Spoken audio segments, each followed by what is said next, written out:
top 5 ya nyimbo ambazo zimetrendi kwa mwaka huu 2026. Namba 5, Umelogwa ya Fresh Boys.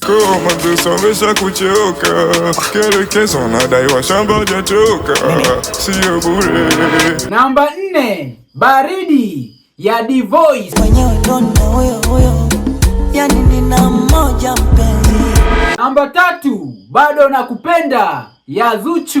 Nikiuchu na nkajifanya mkaksi, jua tunataka kubembelezana. Namba 2, Leo ya Harmonize. Nisikilize mpenzi. Hakikisha umenifollow, umelike, umeshare, alafu shuka kwenye comment hapo niambie ni nyimbo gani ambayo wewe unaikubali sana. Namba 1, Darasa la 7 ya Mbosso. Mara ya mwisho kumuona ni siku ya mahafali.